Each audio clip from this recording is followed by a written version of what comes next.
Hello, everybody, and welcome back to the Culture Wave Media Network. We are back with another episode of the Jersey's Finest podcast. Really excited for you guys to check out our guest for this episode, but we'll get to her in just a second. I am one of your hosts. My name is Darian Scalamoni. I am joined this time by Mark Iacobino. How's it going, everyone? And the guest this time is his lovely sister, Jen Iacobino. Jen, how are you? Good. Thanks for having me. Woo. Thanks for coming. Thanks for being here. Yes, clap it up. Really excited to talk to you about so much of your journey through creativity and art and everything like that. You have a show that's upcoming. It's going to be in LA. And I want you to just tell the audience a little bit about what that show is and why you kind of came to the idea for Eddie and the Pypers. So Eddie's and the Pypers has always been like this story kind of in the back of my head, because the whole thing is about a husband and a wife, and it's kind of set up like a rom-com, but we find out that the wife is dead the whole show. And so it's basically their story of grief, and not just his grief, but her grieving her own life. And it just came from this idea that I'm just someone who, because I've kind of moved around a bit in my adulthood. Mm-hmm. So I've had to be alone a lot. And one of the ways I kind of coped with that is like still talking to like the air as if that person who I wanted to talk to is right there. Mm-hmm. And so it just kind of organically, like that mechanism for the show came from me. And so I think it was always like that show that was in like the back of my head, but I never really knew how to make it come to life. And then when I was at UCLA, we did a like workshop where you had to like bring a script or an idea, and then they would build the script with you over 10 weeks. And that was a show that I basically was like, I need someone to force me to sit down and like actually go through the storyline and actually figure this story out and how to get it across. And so that was the script I wrote. And then I realized it's really, really hard to make a movie in LA unless you know someone super rich. And so it was constantly like, well, what if I do it as a proof of concept short? And kind of like how Damien Chazelle got started. Yeah. And then I realized shorts are more for directors, and I'm a writer first, director when necessary. And so I was like, okay, so that's not really going to do what I want it to do. And then it was like, okay, well, could I reasonably crowdfund to make the feature? Like, could I do it? And to make it done properly, it was going to be way more than I felt comfortable raising. And so then I was like, is this show going to die? Is this story just going to be one of those things that I wrote and then just disappears? And then, I don't know, I was just laying in bed one day, and before I fell asleep, it just like hit me. It's like, oh, it's a play. And I didn't want to be honest, like, well, I couldn't make it work this way, couldn't make it work that way, so we're going to do a play instead. But it's genuinely a story about like one or two people in a room talking, and then they're in another room talking. So the story itself lent it to the medium of live theater. And the fact that the dead wife is able to talk to the main character and she can kind of interact with the audience, I just felt like it just lent itself to the story. Mm-hmm. And so then I started turning into a play, and it was surprisingly very easy. So I was right. And we're in rehearsals right now, and then the show goes up in the Hollywood Fringe in June. So we have 5 shows of that. So I cast about a month ago, and miraculously, I have the most perfect cast. Like truly, everyone is 100% that person. And it's just been really fun now that I've gotten all like the crowdfunding out of the way and like all like the administrative crap. Like I can actually just sit down with actors and like actually dissect the scenes and actually work with them on like what this scene is trying to get across for the story and where does this particular scene works in the whole arc. Mm-hmm. And it's just been really fun to just like in a very narcissistic way. It's been really fun to watch people analyze your writing. Yeah. After your dream. Yeah, because I love like the only thing I probably love more than watching movies and TV is talking about movies and TV. Mm-hmm. So you're on the right podcast. Yeah, exactly. So I was just like people are like, oh, I love how you did this, and I'm like, you noticed that? I'm like, oh my god. So that's just been it's just been a very rewarding part of the whole experience is watching actors take the words I said and really bring it to another level. And yeah, so it's Yeah. yeah. I'm really excited to see it. I'm actually flying out in my June to see brother. the first show, I think. So I'm really excited because I think you sent me an original script for it when you were thinking about it as a TV show, I think, and you sent me a script, and I really loved the story. And I was going to ask you if there was a difficulty to switch it from mediums, but you said it kind of organically just came together. So yeah, I mean, I'm really excited. I think the film script was like 109 pages. Okay. And the play is like 72. So I think I lost like 3 scenes overall. And I combined a lot of scenes because in movies, you can have a scene take place in 10 different locations and it's just the conversation continuing. Where in a play, it's pretty much here's a location and a scene. Here's a location and a scene. So it actually was really cool to filter the story and be like, does this scene need to be in a car? Like, does this scene, not like a car, but like pretend we're in a car. Like, does this scene need to be here?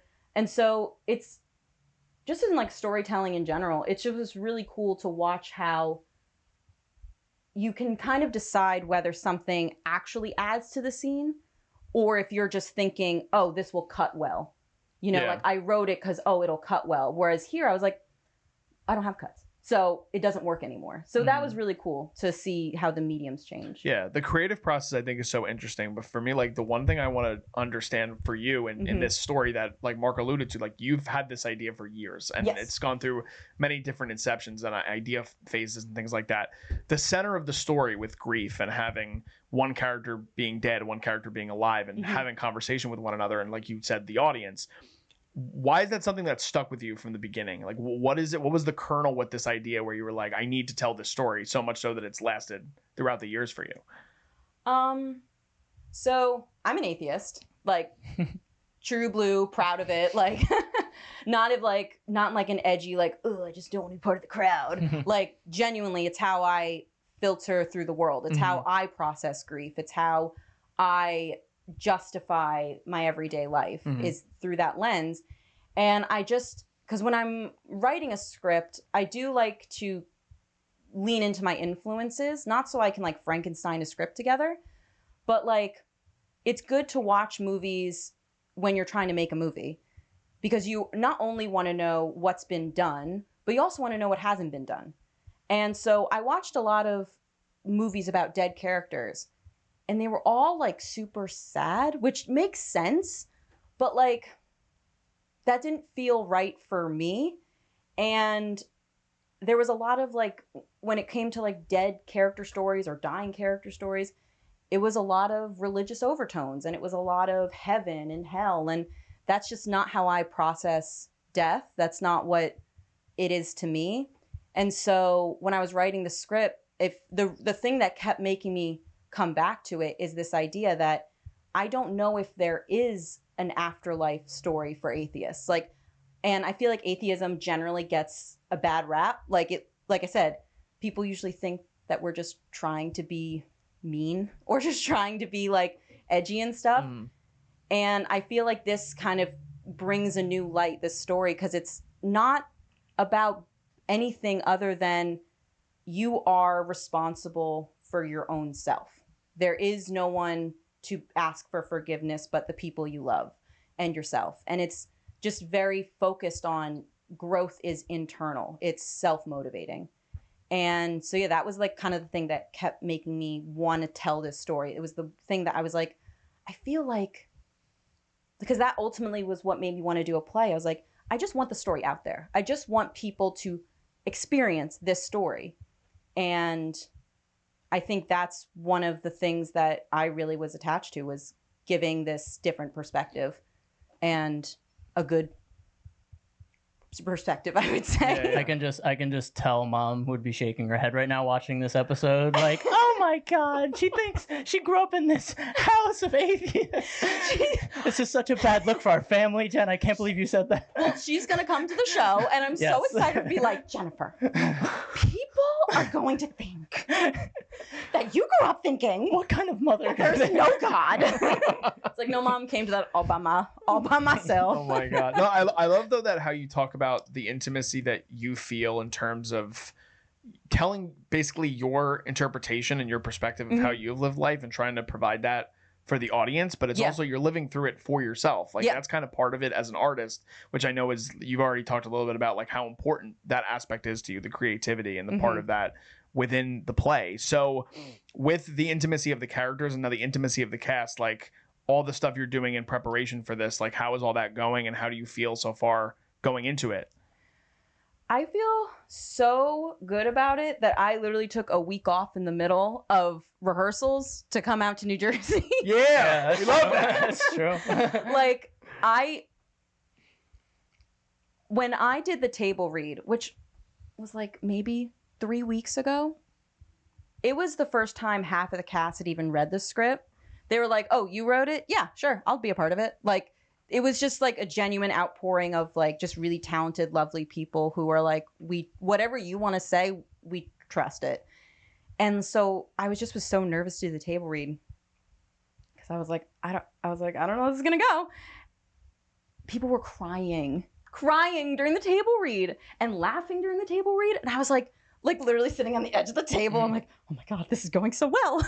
And it was insane how well it went, that every time I have a rehearsal, I'm constantly stopping in the middle of it to be like, I just want to say, you guys are making my job so much easier, because all I really have to do with them, because they're such talented performers, and thankfully they just all individually connect to the script and their characters, that it's literally just me being like little notches of like little tweaking, little like, oh, that line is kind of insinuating this, and if it doesn't connect with you, like, let's work on it. Like, if this line doesn't sound natural to you, this is what I'm trying to get across with that line. So what is a different word that you would use? And just like those little things, and like blocking, like a little bit of blocking. Yeah. It's just it's shockingly easy, which normally would make me nervous and being like, I must be doing something wrong. If it's this easy, I'm clearly skipping something.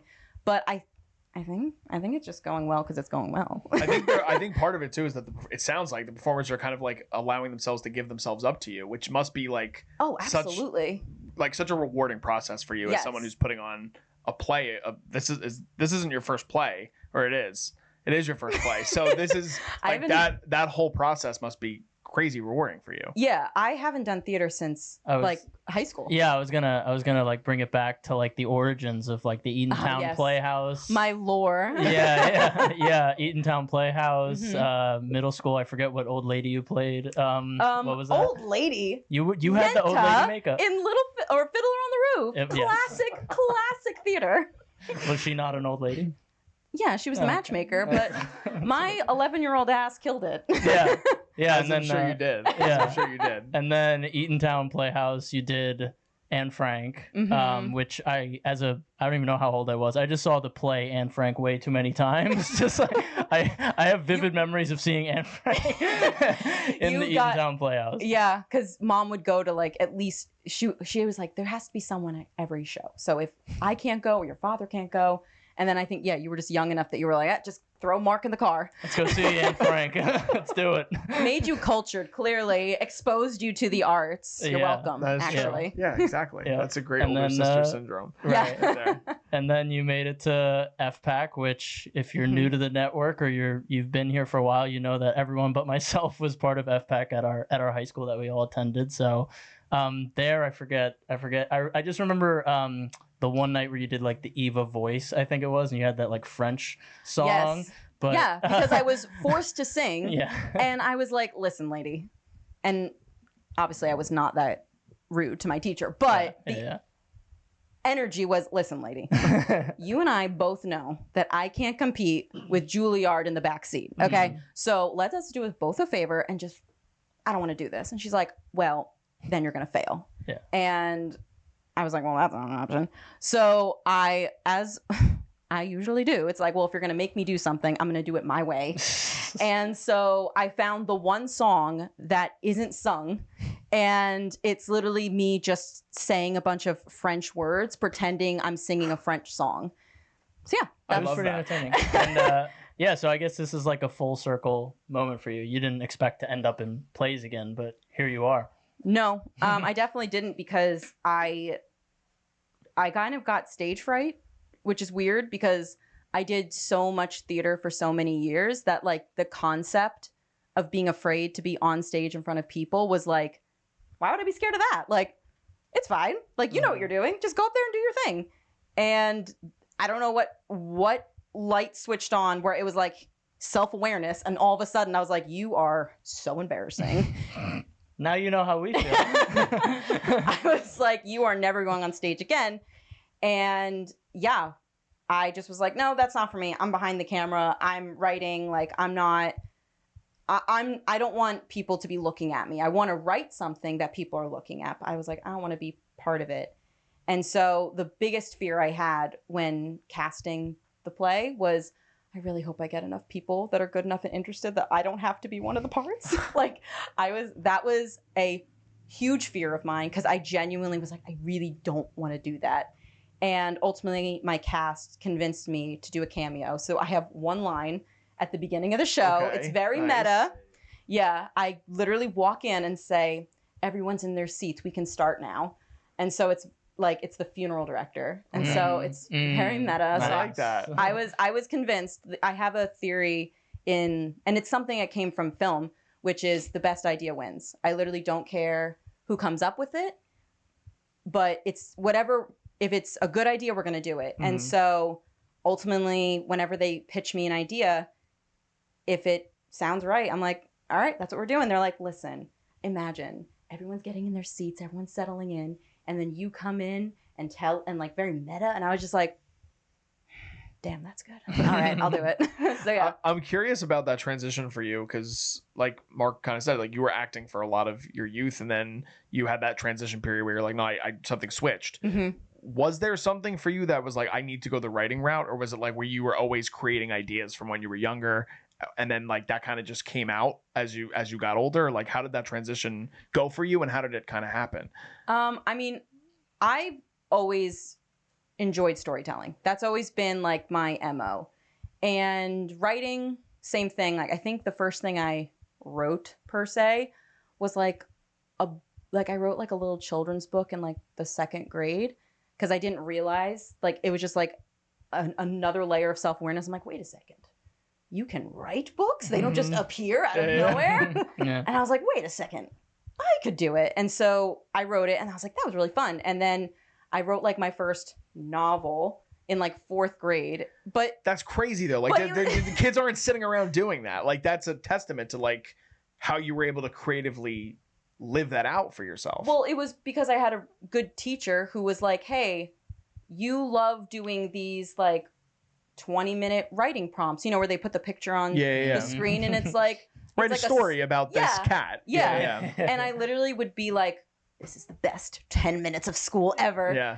And so whenever we'd have like free time and you would have like different stations, I was just like going to my writing folder, and I was just constantly like writing and writing. Like, it, to me, it was just so much fun to think of stories and write them down.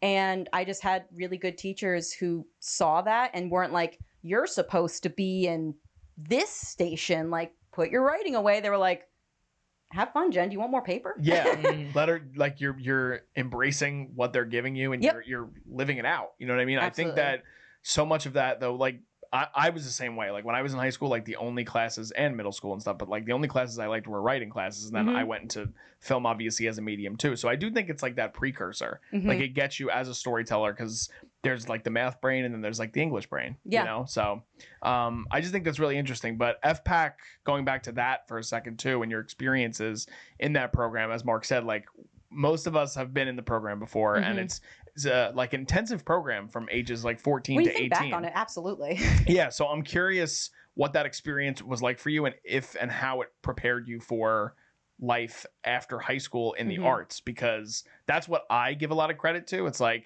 when I find out, like, and I became a video production high school teacher in different schools after that. And it's like, these programs don't exist everywhere, you know? So I'm curious on how that shaped sort of your creativity and your love for the arts as well, kind of amplifying it, I guess.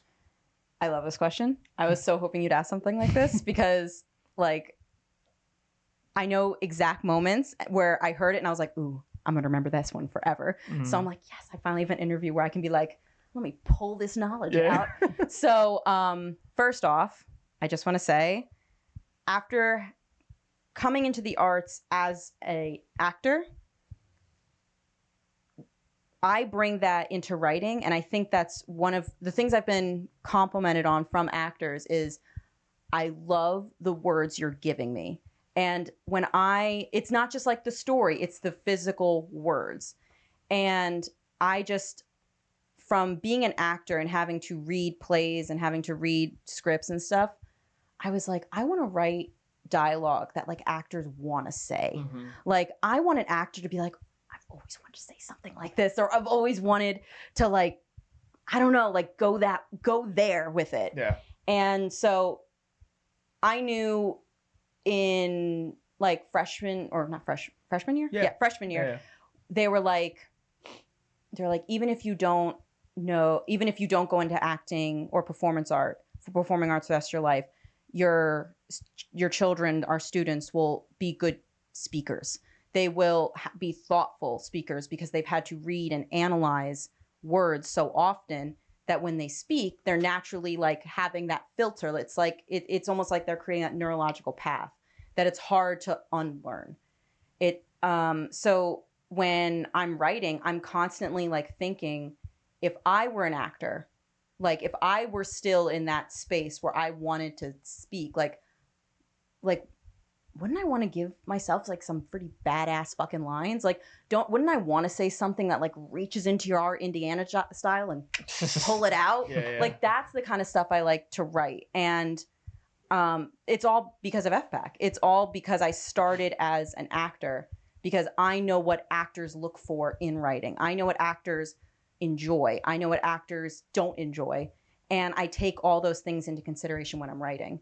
So yeah, it just literally created that thoughtfulness that I don't think you get from just having a normal like English literature education. Yeah, I have one more FAQ question. Yeah. Okay. So in a part of that program though too, like you're talking about trying to get that out of, or you're able to get that out of actors, or you can speak to them in a different way.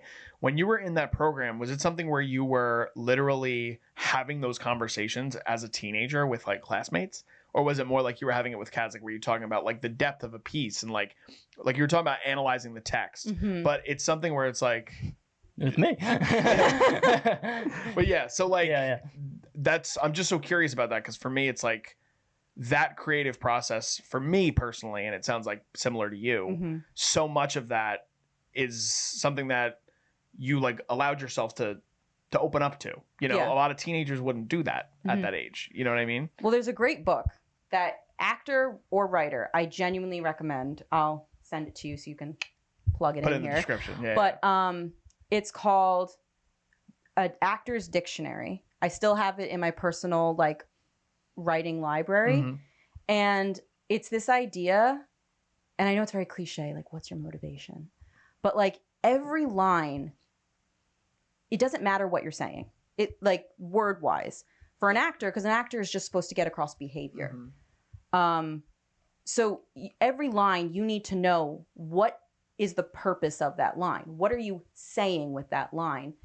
And so like there's just nothing but action verbs. So like this line is to intimidate. This line is to encourage. This line is to demean. This line is... And so there's a great exercise that we used to do in FPAC where you would each be assigned like a sentence. And it was just like, the flower needs watering. Like it was the most benign sentence. Yeah. But you had to do a whole scene, and that was all the dialogue you were given, but you had to get through the motions and like the layers of the scene with only that. And that was so informative because for an actor it's very behavior based, but it also teaches you to look at individual lines and say, like, why is this character saying this? Even though in real life you don't super analyze yourself as you're talking unless you have anxiety, but most of the time there is intention there, whether it's subconscious or not. And I think that's just something that is definitely taught in acting, and I think it's very important for children to know, because I do think it makes them more aware of what they're saying and why they're saying it. And I think it might make them a little more aware, especially when they're not, like, when it's something emotional going on. Yeah. It's like, maybe not hyper fixate on what you're saying, but like, what do you mean? Like, what's the note behind the note? What's the thought behind the word? What's the feeling, and how are you able to get it out? Yeah. No matter what you're saying. Yeah. That's awesome. That's so great. I love that. Yeah. Seeing it from the acting perspective, because I wasn't in acting, but it's interesting to me. Yeah, and me and Jen used to have just so many conversations, just analyzing whether it was just basic, like just Star Wars stuff, or if it was like Avatar: The Last Airbender, which has so many layers to it. Every rewatch. Yeah, for a show that people might perceive as like a kid's show, it's so deeply layered, and the characters have, like you said, intention behind every line. And so at least for me, you know, a reason that I'm here talking about movies and TV and doing like the Star Wars Mark of Balance podcast is because like me and Jen would just have these detailed conversations, and it's just become a hobby in the background that now I can like creatively share, which has been fun. Yeah, you were 100% the first person that I felt like I could like dissect stuff with and it not be an argument. Because it's not like, oh, I like this, well, you're wrong. It was like very much why do you think that? What makes you, like, it was just a very, like, it just, what's the term? It was a conversation. It was a dialogue. It wasn't. Yeah, it was a dialogue. Yeah, it was a dialogue. It wasn't like a battle. Like, no, this is what it was. Like, you're wrong. Like, they definitely meant this or something like that. But it was like, no, you saw this. I saw this.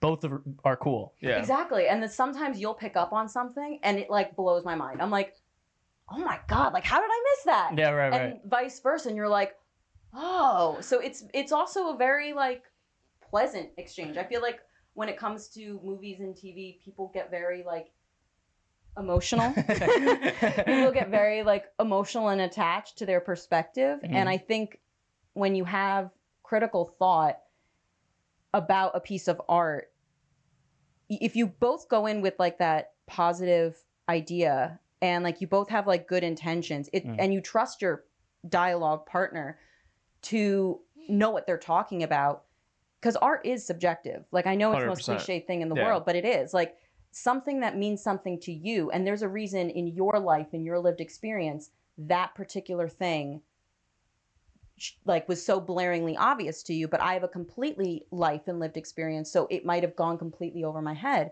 But by talking to you, someone who has a different perspective, I now get the benefit of your lived experience, and I get to now experience this through them, through their eyes. Yeah, I think that's the most beautiful aspect of creativity and art, is that you can see things from a different lens. And when you have a conversation and somebody's able to articulate it in such a way where they can present that to you in a non-argumentative way, like you're talking about, it's like a pleasant experience. You're like, wow, this is like really nice. It feels like I'm having a real conversation. It's based around art. It's so satisfying. There is like, it's gotten to the point where I can't digest a piece of art and not have a conversation about it. Like, I just can't. And I'm guessing you use Letterboxd. You don't? That's shocking to me. After hearing you say that, it's like that's like such a community-based model for those conversations. I know. To it's like you got to make one after this. Maybe. I don't know. The thing about the whole Letterboxd thing is there's a combination between like people who go on there and say stuff just to be like a meme. It's like a social media thing. Yeah, like some people take it serious. Some people take it as like social media, where it's like 5-star review, but it's just like a random sentence. Yeah. And then there's also like the layer of people who go on there to be like, look how smart I am. Look at all these things I know about film, you peasants. And I'm just like, I don't need to prove myself, because in the end, like I said, I'm not having these discussions to educate someone else or to prove my knowledge on film. To me, talking about the art I just experienced is part of the experience. That is part of my that is part of how I enjoy and process the art, is by talking about it after, because sometimes I'll know how I feel, but I haven't articulated it yet. And so talking about it with another person, it suddenly like it creates words. Like it creates this like, I was feeling that, but now that you mentioned it, like that's exactly why I thought that. I couldn't put my finger on it, but I felt it, and it felt true, but I couldn't articulate it. Mm-hmm. And so for me, I think that's why I haven't really done Letterboxd, is I have no interest in people telling me that How you should feel. It's not Yeah. it's not an ego thing for you. Like, No. Some people take I'm not a film Letterboxd as like bro. an ego thing. Like, oh, look at this film I just gave a 5-star. Like, isn't my taste so immaculate? Yes, I'm so cultured. Yeah. Yeah, and then there's like stuff where there's like a prestige of like certain artists can't go wrong. And it's like, how dare you think that this person could mess up? I'm like, well, they're an artist, and yes, they're experimenting, so they're allowed to make mistakes, but it's not like, oh, Christopher Nolan made Tenet, he's lost his touch. I'm like, Christopher Nolan knows how to write a movie. Like, he's fully aware he was experimenting and it didn't work. That's fine. Like, yeah, it's this weird concept that once you are labeled this like genius, you're not allowed to make a mistake, you're not allowed to change. And it's like, how do you think they got where they are? Is by experimenting, by pushing buttons, by being wrong. And it's just, they were doing it when no one was watching, and now they're watching. So I have a very tenuous relationship with film critic. Yeah, the culture is definitely. And it's so weird because it's always so negative. Like, it seems like people love talking about how shitty a movie is. And it's like, no one stepped on that film set and was like, you ready to make a shitty movie? Yeah, exactly. Like, no, like we were talking about it in the car on the way here. Like, I don't think anyone goes out to make a bad movie or goes out to make a bad show. What I think happens, or at least what's happening now, is I think it's just they're not particularly interested on it being good. They're like, if it's good, great. But it's more about profitability, like X plus Y. At this point, yeah, I would agree. So whereas I think the culture before was, if we make it good, it will be profitable. And I think there's a mentality that we can make it profitable and hopefully no one notices it's bad. Or like by the end, they're like, oh, this wasn't our best one, but let's flood it with marketing. Let's get a couple like zingers on Instagram and TikTok, and maybe people will show up the first weekend, and let's put an embargo so no one can do bad reviews until it's after the Friday after it opens. And like, it's just a lot of people who are not particularly interested in making good art, but making a lot of money. And I think it needs to shift back to making good art, because I think that's the only way they're going to make money the way they want to again. Yeah. So I don't know if that was the question you asked, but that's the answer I gave. It's a great aside. I love that aside. A side tangent? Did you have any? I was going to jump off of that. I think that just the movie industry in general it's an interesting time, so to speak, right now. And there's like, I'm a fan, like, we're all Star Wars fans. Yes. Right? You guys are probably bigger Star Wars fans than I am, even. I'm like a huge Marvel guy. Like, I grew up with the Marvel movies. And like, in my Star Wars story, like I said, the first Star Wars thing I ever saw was episode 3. Like, that's where I started, which is crazy to me. But even like those movies now, it's like there used to be like a heart to them. And now it's like they've kind of been drained of all of that. And the movie industry in general, for you as somebody who is somewhat in it now, which we can get to. Somewhat. You're in it. But it's something where I'm curious on, what do you think is the solution? Because so many people are talking about like these new and there's not one answer to that. There's multiple ways you can kind of find solutions to that problem.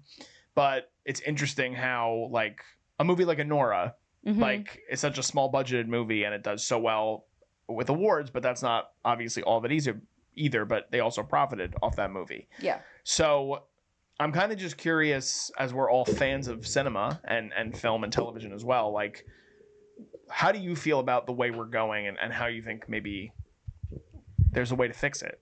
Well, film, like fashion, is cyclical. And I think we're kind of in the like late 60s, early 70s cycle of film, where everything is kind of bombing, and no one's, it just feels like we're constantly like, and even like a big studio will have this amazing box office success, but then the next 2 big movies flop. And it's so they're right back to where they started. There is no like getting ahead. It's just constantly making up for last release. So I think we're kind of in a scenario where I would like to think we're leaning more into like that 90s culture, like that 90s indie resurgence. I think we can tell that because in the past, 10 years, the Best Picture winners have all been low budget indies. But it's hard. Maybe I shouldn't have been so like, sort of, because clearly I'm like, well, no one's knocking down my door asking my opinion, but we're asking your opinion. I'm so curious on what you think. I think we have an opportunity to see the resurgence of indie film, which can have a bunch of really new, exciting artists who have new perspectives and new takes. But I think, unfortunately, the way the system is currently running,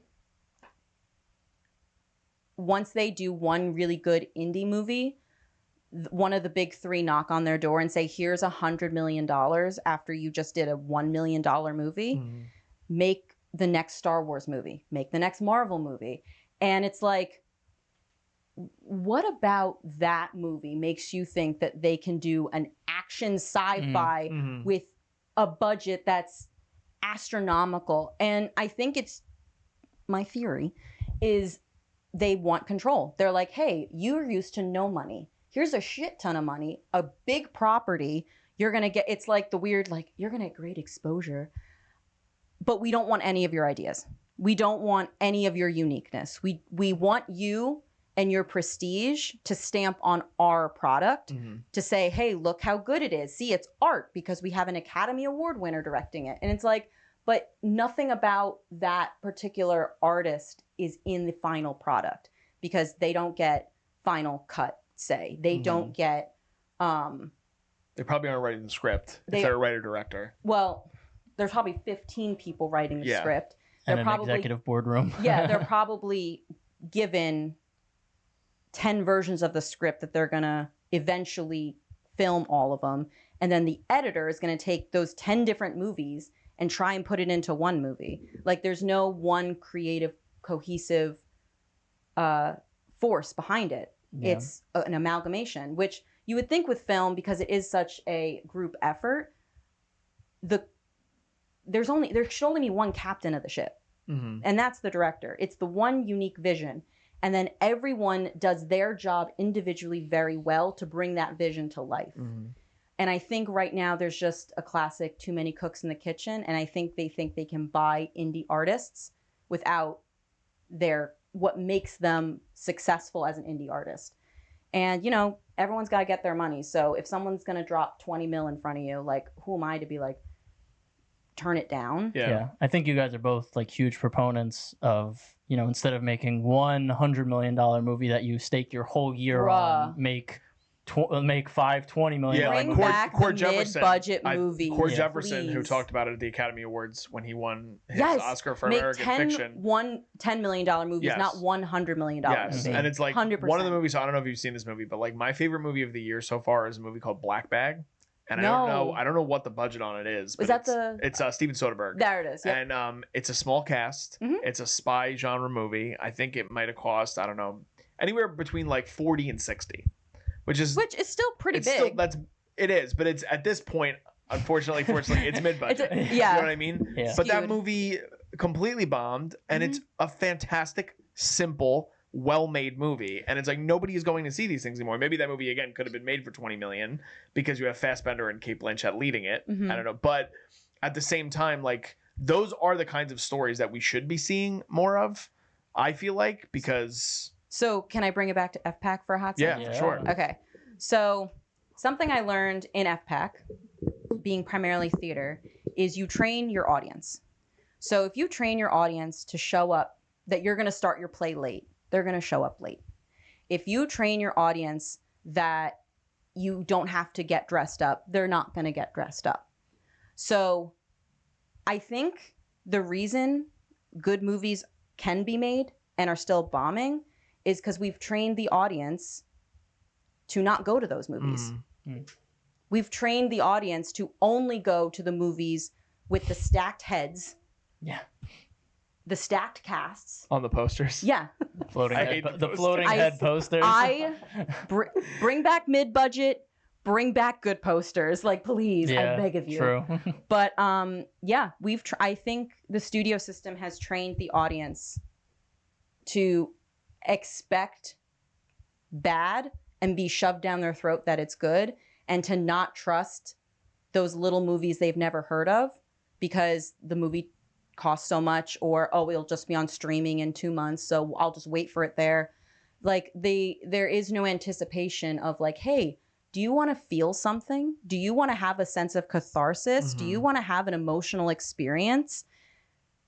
That's not really what is being marketed as far as moviegoers. It's being, hey, do you want to feel numb for 2 hours and filled with popcorn and soda and come out being like, Chicken it's jockey. okay. What? Chicken jockey. Yeah. I'm even thinking about it like with, I don't know if you've seen any of the marketing for like Thunderbolts, like the upcoming Marvel movie, but it's like now they're doing that thing where they're like, from the cinematographer of this A24 movie and from the writer of Beef. And it's they redid the trailer to look like an A24 movie. It's because they know crazy. A24 will get butts in seats. Yeah. And it's like, Marvel, you're borrowing another studio's aesthetic to get them to see your movie? It's crazy. It's shocking. It's kind of crazy to me. I mean, yeah. I mean, good for A24 that they've like catered an audience. Like, studios don't usually do that. But Well, that's because pretty A24 cool. uses the studio system Yeah. against the studios. Yes. They have tentpole movies, they have mid-budgets, and they have low budget. And they treat, like, it's literally the old studio method. Yeah. Like, what's the most recent A24 movie? Definitely. I just saw Warfare. Warfare. Yeah. Oh, yeah. So probably a mid-budget movie. I think it's like 25 million. Yeah. Yeah. Decent cast, interesting storyline, niche storyline, but they're not expecting it to make 50 million. They're expecting it maybe to do 30, 45, maybe cover and break even. But it's a good movie by good actors and good creators. So you're basically investing that people will go to your small budget movie because you made it. You being the metaphorical A24 in this scenario. Yeah. So you've created a culture of people who expect a certain thing when they come to your movie. A24 has trained their audience that if you come to our movie, you will like it. You will feel something. So yeah, people are going to show up to the little A24 movies, and Marvel is going to borrow from A24's aesthetic because Marvel has trained their audience. Oh God, I'm going to get in trouble. Marvel has trained their audience to say, you're going to show up and you're going to get some quippy dialogue, some really hot guy or hot girl to make a meta comment about their costume or the nature or the irony of the film, and 3 cutscenes. Like, that's what they've trained their audience. And I think that's a big reason why people aren't connecting, because you've trained your audience that you're not offering connection. Yeah. I agree. Yeah. Wholeheartedly. Let's transition back to your life. Oh, yeah. Yes. No, that was a very let's talk about something I know a lot more about. Very really. spirited conversation, which I appreciated. So, as Darian alluded to, you are somewhat in the business, right? Darian, somewhat in the yes. business. I've dabbled. And you did the very Jennifer thing a couple years ago and said, I'm just going to move to LA and I'll figure it out when I get there. And I would say you've figured it out pretty well for yourself, but you have a very LA story. A very Hollywood story. A very baby. Hollywood story that I think would be very fun for you to share, and how you've kind of gotten to your position in the film industry. Yeah, it's one of those things where be inspired by my story, but I do not recommend you have lightning strike twice. So I was very adamant. I knew I wanted to go to LA because I loved movies, and I eventually knew that if I wanted to be on set, I could do it anywhere. But if I wanted to be part of the development, the creation of movies, I still had to go to LA. And so I was like, but I'm not going to be the person that shows up with a suitcase and $5 in my pocket. That's not a recipe for success. So I ironically thought I was, being smarter about it. So I applied to the UCLA extension program, which is basically a master's level workshop for screenwriting, but it's like twice a week at night. And the tuition is just right on the money, not too expensive. And I was like, perfect. If I get in, I'll go and I'll have an excuse to be there, but it's not so restrictive that I can't work or I can't figure out other stuff. So I got in, and I think I found out that I was leaving like 3 weeks later. And so I sold everything, packed up my car and my dog, and drove across country. And I didn't really know I had like one friend in LA, but she's mostly in the voice acting. So I couldn't really rely on her to get jobs. So I was wrapping up on Clerks 3 here in New Jersey, and I knew I was leaving, and it was like the last week, and I just was doing the Jen thing. And I just ran up to everyone. And I was like, who's LA based? Who's LA based? Who's LA based? And when I finally got someone who was LA based, I was like, I'm moving to LA. I don't know anyone. I don't have money. Can I call you and you give me work? And they were like, sure. And so I showed up in LA.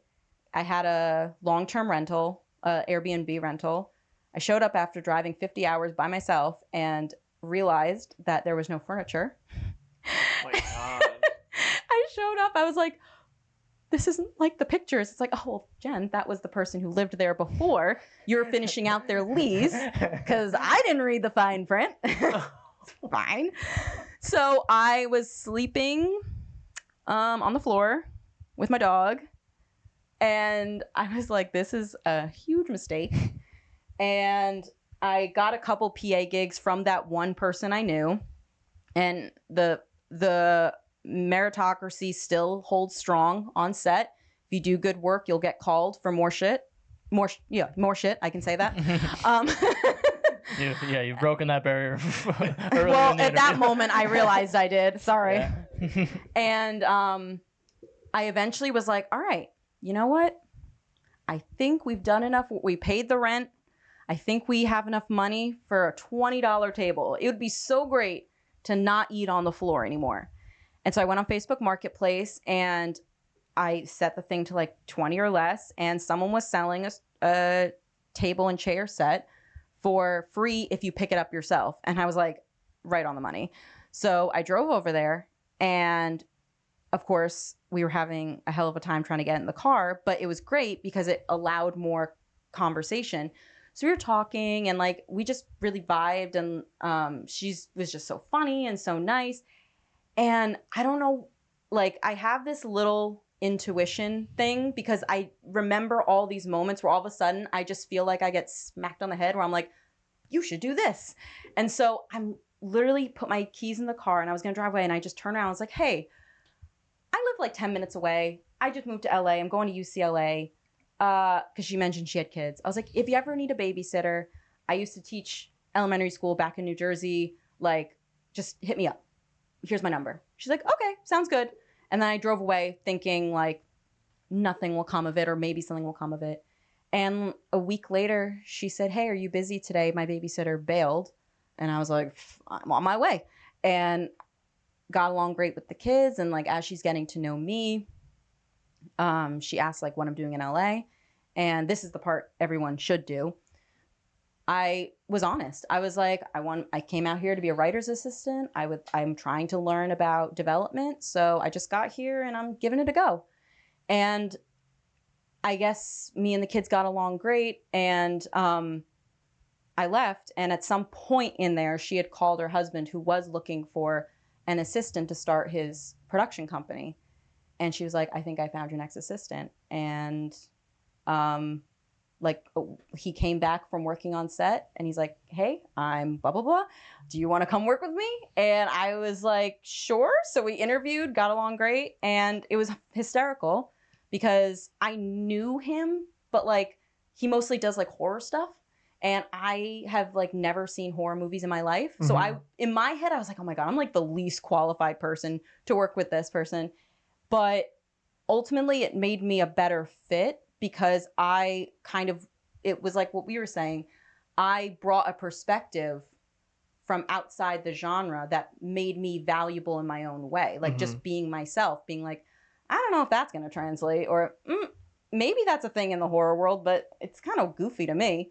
And it's been an absolutely great working experience. And I've been working with him for 4 years. And now our company went from being like in his little office to now we have our own office, and we have stuff in production and stuff in pre-production development. And I've just kind of gone from like personal assistant doing dry cleaning all the way up to now I'm reading scripts and putting them in front of him and saying, hey, I think this is a really interesting idea. And isn't that such a cool LA story? It's crazy. It's been wild. It's unbelievable. It's such a cool LA story. I'm anticipating the next project that you guys are doing, though, which I don't know, again, how much we can really talk about it. But that's something where, like, I'm somebody...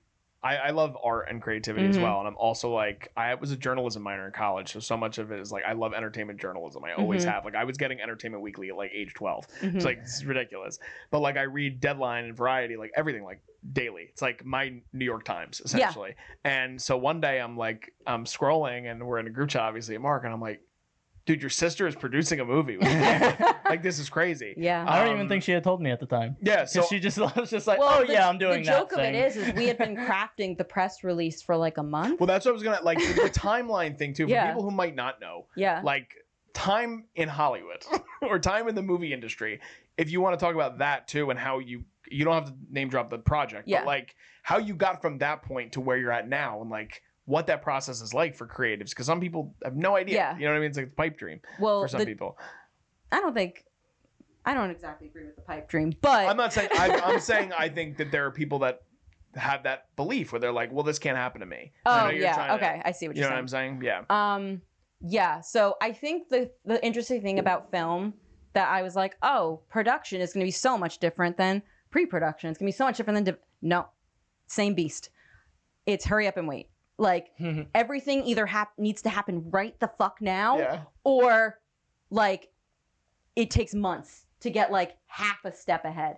And so like that press release took like a month to craft because there was like, the LA wildfire going on. So we're like, we're not gonna do a press release with like people's houses burning down. So like there's so many things that like delay, and then like you don't want to release it on this day because it's the opening of this movie and it might get lost in the shuffle. And so there's a lot of prep work in just releasing something like that. And the irony is I knew my name was going to be in it, but because I was so hyper focused on getting the press release out, having the right photos at the right resolution, like double checking like quotes and like prioritizing credits and stuff, I kind of forgot I was in it. So then all of a sudden, like David's tagging me and stuff. And I'm like, oh, right. Yeah, this is me too. And so I was like, oh, by the way, guys, I have a Deadline article. Here you go. Enjoy. Yeah. And like a few people I just like cold called, like just sent them the article being like, look at this fun thing.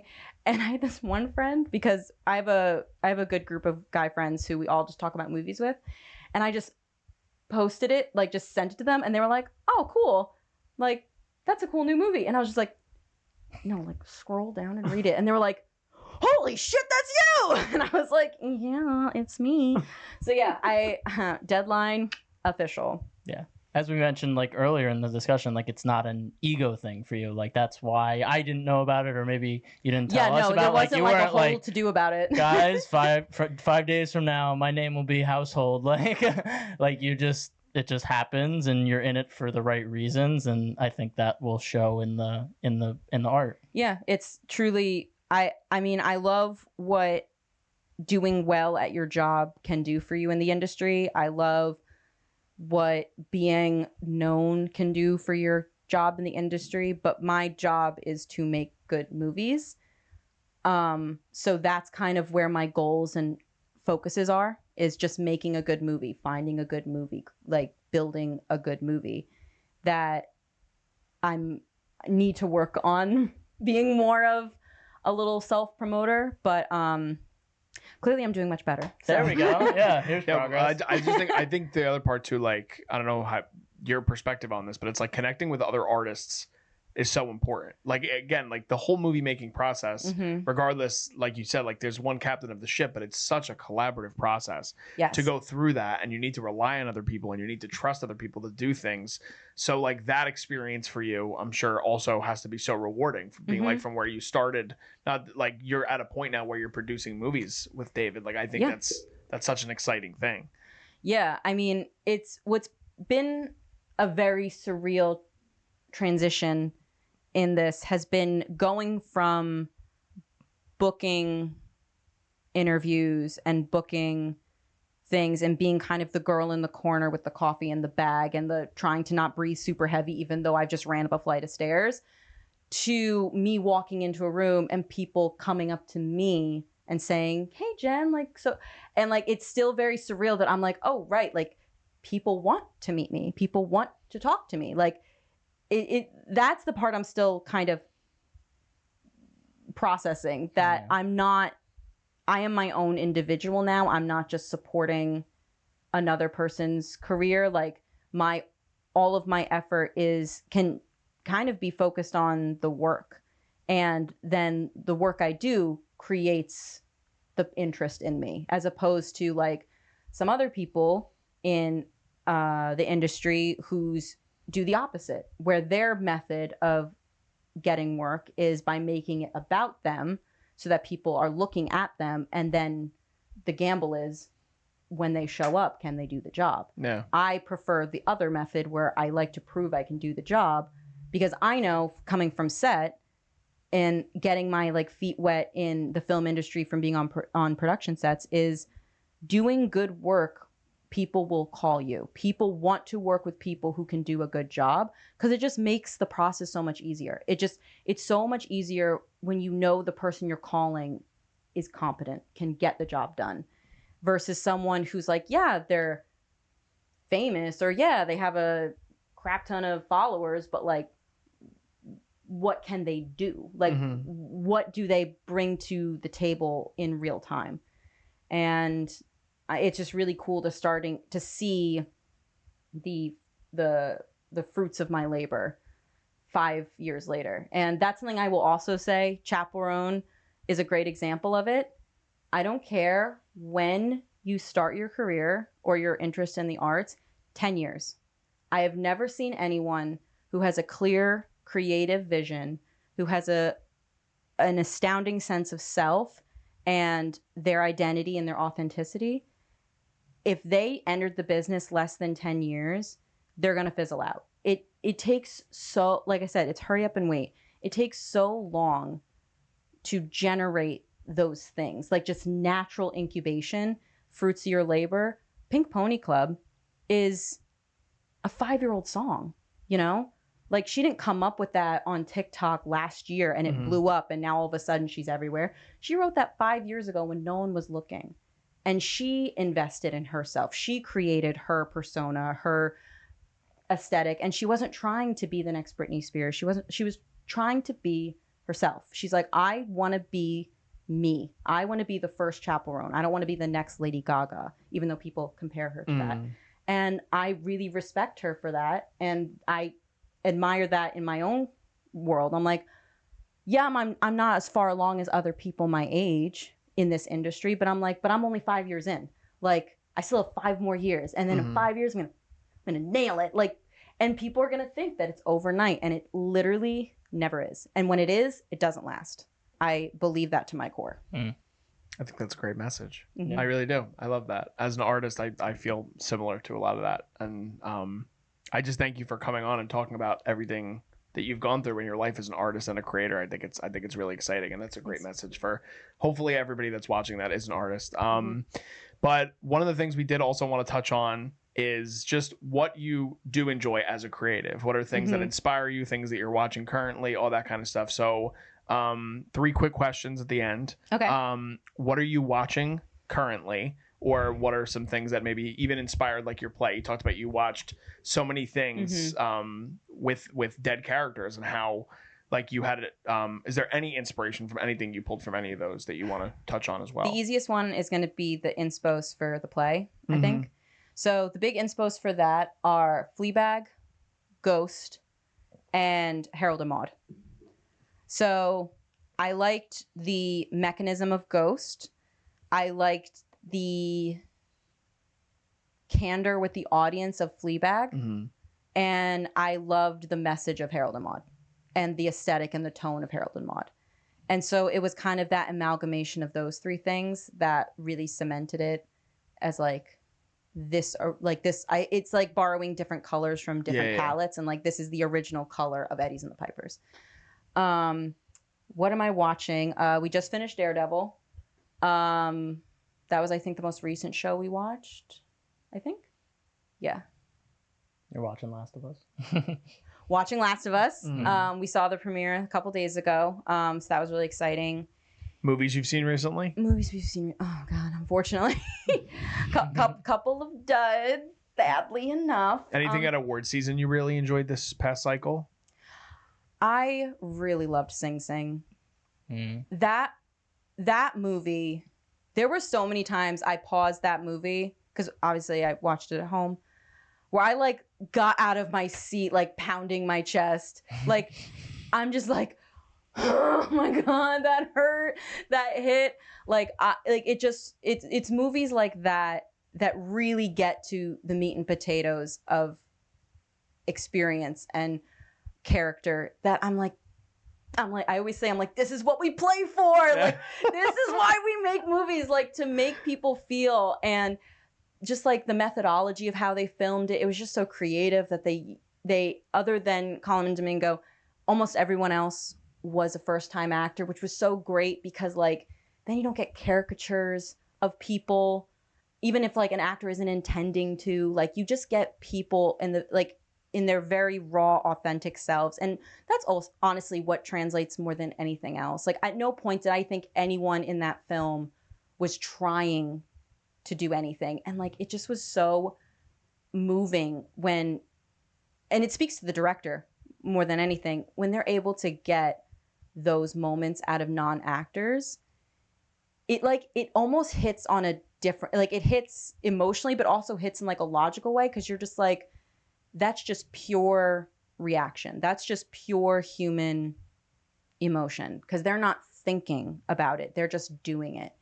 And so I was just like, I was obsessed with every moment of that movie. So yeah, that was absolutely my favorite movie of like the last award cycle, for sure. I love Coleman Domingo. He's one of my favorites. Oh my God. He's amazing.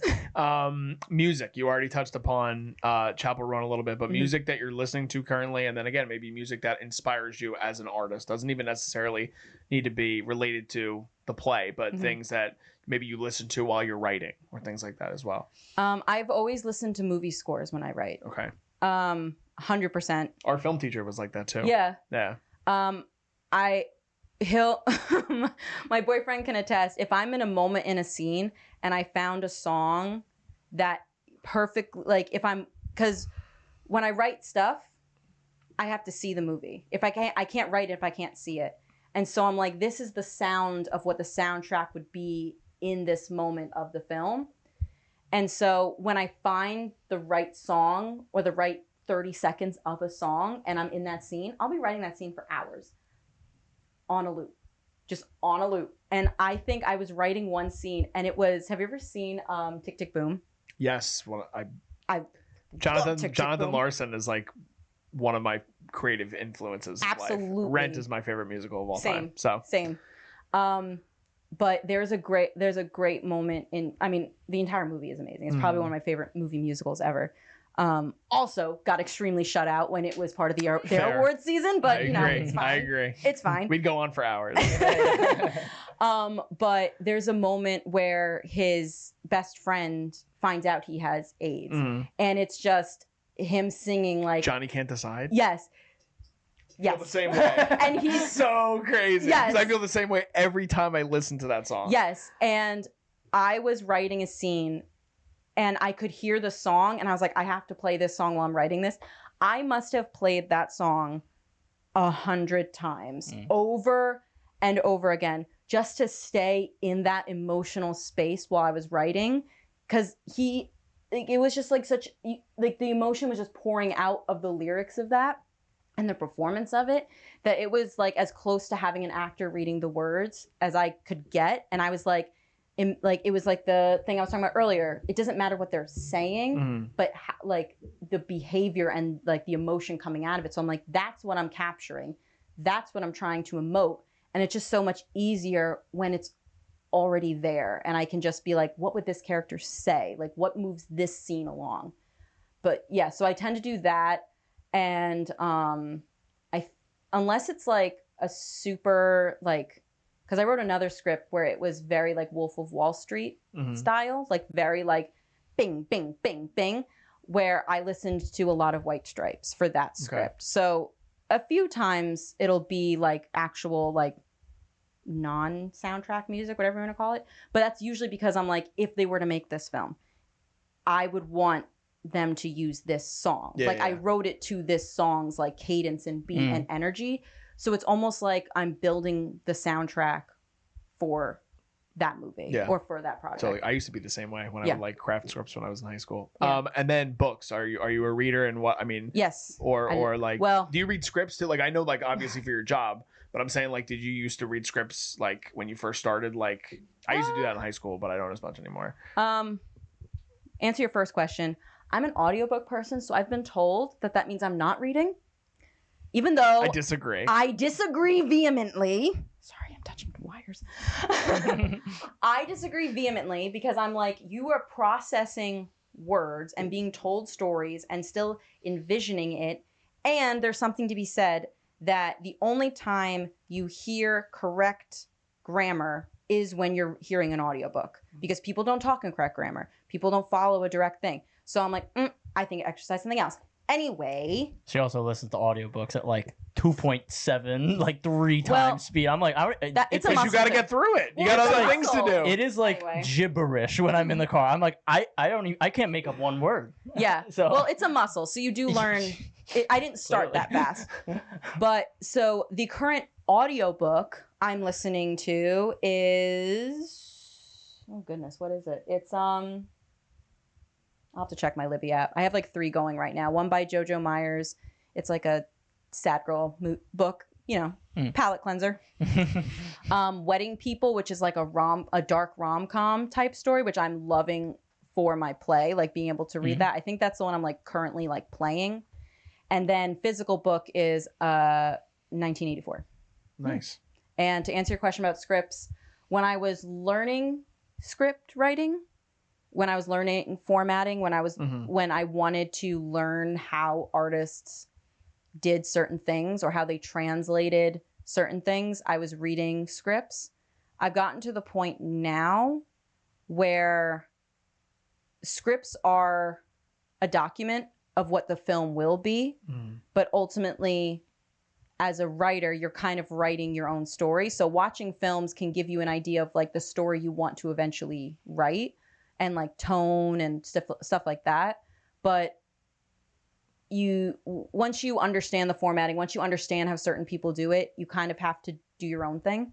So not so much anymore, but when I was learning, I was reading like a script a night. And I read scripts for work now, for like coverage and to like present to the team. But that's work. Like I do that on the treadmill. Yeah. So yeah. Yes. Well, it's been an absolute pleasure getting to talk to you today. I love hearing your story and where you ended up and your amazing LA story. It's great. And even the fact that, the similarities we have in terms of FPAC and how that spoke to us in a certain way and it got us to where we're at now. So thank you, Jen, for joining us so much. Thank you for having me. Appreciate it. Love to hear if you just want to pitch to everybody or where they can find all your stuff for Eddie and the Pypers. So Eddie and the Pypers is going to be part of the Hollywood Fringe Festival in June. I'll send you the poster with all the dates on it. So if you happen to be in LA around that time, we'd love to have you. It's a 50-seat theater, so get your tickets quick, hopefully. And other than that, I have a few short films I put on YouTube, but like they're really rough. They're mostly me being like, hey, this is a fun idea. I have a friend who has a camera. Let's just do it. Let's have fun. But you're more than welcome to look at those. And that's just my name on YouTube. Nothing too fancy. And if you want to follow the journey of Eddies and the Pypers through social media, it's just my Instagram. I figured just whatever followers I have, just borrow them, not create a whole new page and start from scratch. I'm not that good. And I think I'm going to tape one of the shows. I don't know if I might get an extended run depending on how the ticket sales go. But if I can tape it and put it up on YouTube, it'll be there too. Awesome. Well, we'd also love to have you at some point whenever you're home again. Or maybe we could do Zoom. We got to talk Star Wars. We got to talk anything and everything you want to talk. I didn't get to tell you my Taika Waititi story. So you can if you want to. No, it's okay. We'll save it for another pod. Save it for another day. Another pod. Yeah, we'll definitely. You have to tune in next time, folks. Yes, exactly. But thank you again, Jen, for joining us. Really appreciate you coming in. Just signing off. I'm Darian Scalamoni. I'm Mark Iacobino. And I'm Jen Iacobino. We'll see you guys next time. This is The Culture.